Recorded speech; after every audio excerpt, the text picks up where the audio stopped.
Hello, and welcome to the Kathleen Spracklin podcast. I am a woman on a mission to help you get the Zettelkasten of your dreams on your work table beside you.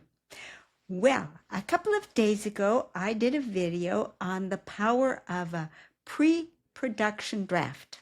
A pre-production draft is more than an outline and less than a paragraph-style draft. It stands in the middle and it governs the way in which the paragraphs of a section are going to be written.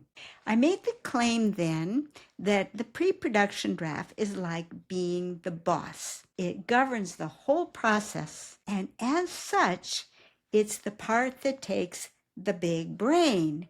It's the part that takes the most concentration, the most effort, the most quality writing time is when you're doing the pre-production draft. Because then, with a proper pre-production draft, when you get to the writing process later, you can focus on one paragraph at a time. You already know all of the content that paragraph is going to put out. You know the order in which the points are going to be made, and the task becomes just the selection of beautiful words to express what that paragraph has to say. And the power of that means that you can then split off the writing of those individual paragraphs to shorter time blocks. You don't have to get into the flow as much because it's an isolated paragraph, and you can therefore, if you have enough time to put one paragraph down on the page, then you have enough time to create the first production draft off of the pre-production.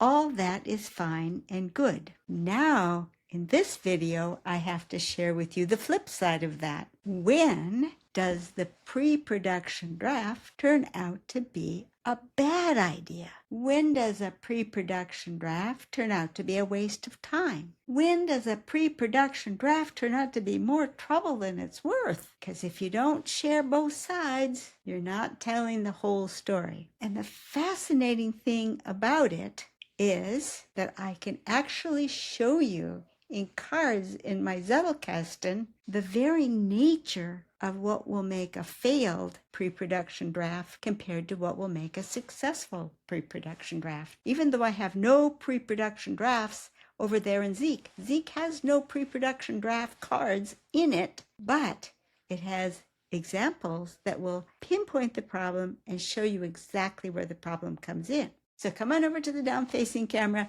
and let me show you what I'm talking about. See you over there. Okay. I promised you that I could quickly show you with some cards from my Zettelkasten that don't even relate to creating a pre-production version of any writing and demonstrate to you what's going to turn out to be the problem with a bad boss of a pre-production draft. And if you could spot right here, I could pull any letter of the alphabet, and when you see these purple square brackets, these used to be directory cards in my system, and you can see that they're just short titles. They tell you nothing more than what the title itself can tell you. Later on, I started using descriptive taglines. These taglines bring you an awful lot more into what's actually present on the card, and as I became more and more adept at them, they became more and more able to pull me into the work just with this line. Now I'll show you an example of a failed pre-production draft and one that's successful. Here's a failed design for a pre-production draft. It looks just fine. It's an outline. It's what you're going to say. It's even in the proper order that you're going to say it. What's the problem? Well, the problem is that when you go to write this up, you haven't got any kind of reminders of what it was you wanted to talk about.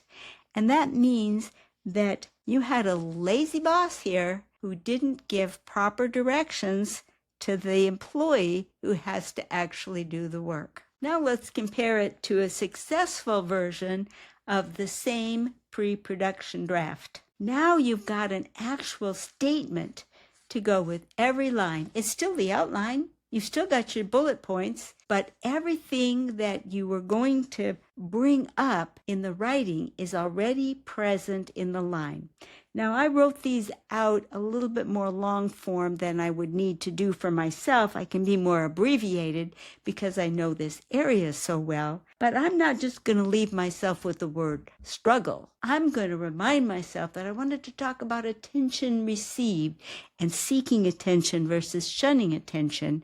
That makes all the difference when you're coming back around to actually doing the first production draft, and how directed your thoughts can be. Because then when you're doing that writing, all you need to think about is, how do I transition smoothly from the overall definition of meekness into the struggle? And how do I say this material, this information, how do I say that in a manner that is going to pull my reader in, going to inform them, and make them want to read on? So again, what we see with the difference between a quality pre-production draft and a pre-production draft that looks on the surface like it might do the job, but actually throws a lot of the work over into the future. So the most successful writing, if you want to write without a whole lot of pressure, you've got one formula. Where is your pressure going to be?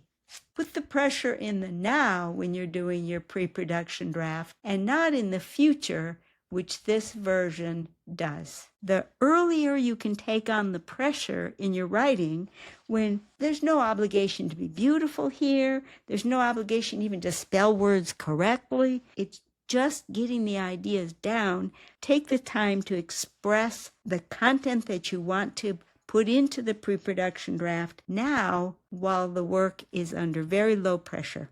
Because this version has to do retrieval and composition, whereas this version needs only to do composition. So what do you think? Do you agree with me?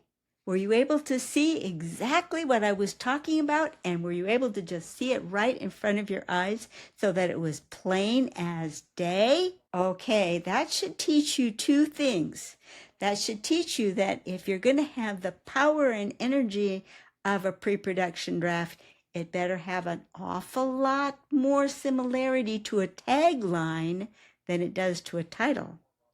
Every line in that pre-production draft better be a genuine tagline so that it has all the power and the motion and the content of a tagline. Then it will be a solid, sound, productive pre-production draft. Then, and only then, will it give you that marvelous multiplication of your writing time, where you can do your thought-provoking, deep work when you've got uninterrupted time, and you can do your actual production writing in less quality time than the time of creating your pre-production draft, and it will actually work for you.